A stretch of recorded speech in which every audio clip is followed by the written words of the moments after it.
Well, Gideon, thank you for spending your weekly moment with me. I do appreciate it.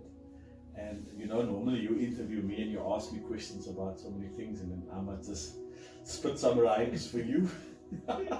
So today, I put my timer on for a few seconds, actually 3 minutes. How are you doing? I'm good, sir. I'm good. How's the wife and the children? So far, okay, too soon. We'll get there. Gideon, I wanted to ask you a question. There's a lot of things happening all around us, and the prevalent thoughts out there is normally that the fathers teach, and as a teacher myself, I realized that the student and the teacher teaches at the same time. It depends who's learning. There's a difference between teaching and learning. Understand, as the difference between wisdom and understanding. I want to ask you a question. What advice do you have for fathers out there? I know I'm just throwing this out at you now, but we always as fathers we always direct, and it's right. We always model, we bless, we direct, we do that tumble thing. But today, just for a second, minute or so, what's in your mind when you think about fathers, and if there's any advice for fathers? Sure. What's the day? A lot. I think fathers, if I could be just direct on it, is that a father must eventually allow a son also to have his say. Yes. Also allow the son now to, the scripture says, and the son will be like an arrow in the quiver of a hand of a man. But eventually also kind of release the arrow a bit. Yes. I know you can't do it prematurely, and you got to do it with anointing, you got to do it with the right to be given, but allow the son also to explore a bit, give the son a bit of freedom to go.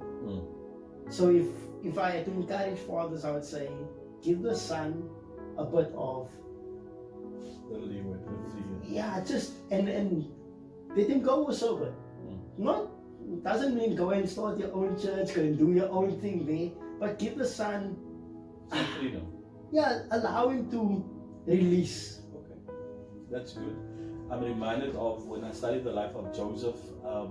There's a very interesting scripture that you can read from Genesis 37 to 39. Powerful description of something there. It says that Joseph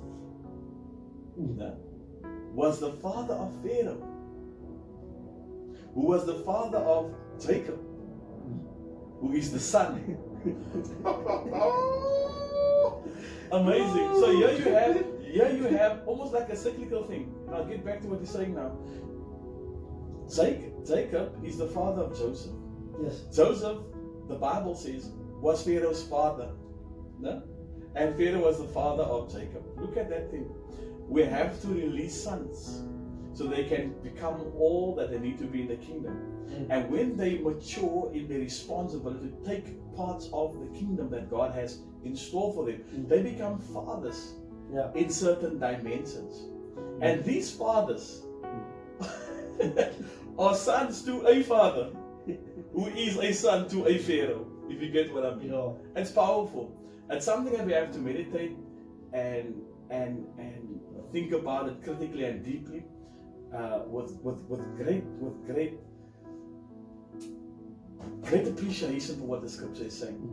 But that's what you're talking about, is that you as a son to a father wants to be released into the fullness of what God has called you. And at the same time, as you become a father in that dimension, you're still a son to your father.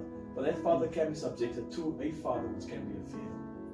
It's a whole cyclical thing. And I think that is something that we as fathers need to understand. So thank you for that. It's really important. You mentioned also something powerful that I've never heard before, which was powerful. And I said, let's just do this. I want the world to hear this. You spoke about what the potter does and how the Father molds us as the potter. Talk to me about that. Yeah, scriptural reference, Jeremiah 18. we now know that the word of the Lord comes to the prophet Jeremiah. He Yes. says to him, go down to the potter's house. I find it funny that never once does he add clay, nor does he take away. Wow. He only adds how a potter gets when something is marred, when it's out of shape, when it's stiff, when it's the only way of how a potter now gets it to do what he wants it to do. He adds water. Wow. And I believe the Father is just adding water to Wow. us. In simple words, in other words, he says to us, you are enough. Come on. He So he says, doesn't throw the material away. he never takes the material away. He just reforms the He material. just reforms it. Powerful. So I might be having a little bit of an attitudinal problem. Yes, He doesn't sir. throw me away. He just adds water to it and reforms, reshapes, remolds, reconfigure, reconstitute. But the material stays the same. The material He works stays with the same material. exactly Powerful. that. Powerful. He doesn't take away. He doesn't add. He just adds the water on top of that.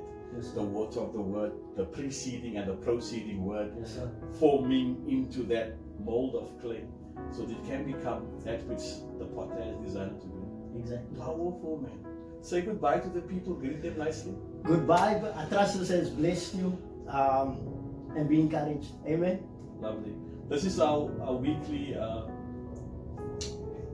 treatise that Gideon and I has. I'm so blessed to have him in my life. And so for all the fathers out there, for all the sons out there, allow your children to be released into that dimension that God has called them, so that they can become fathers in those dimensions. And those fathering in that dimension will bring revenue to you, will bring increase to you, will bring protection to your family. Nice to have spoken to you again. Love you guys.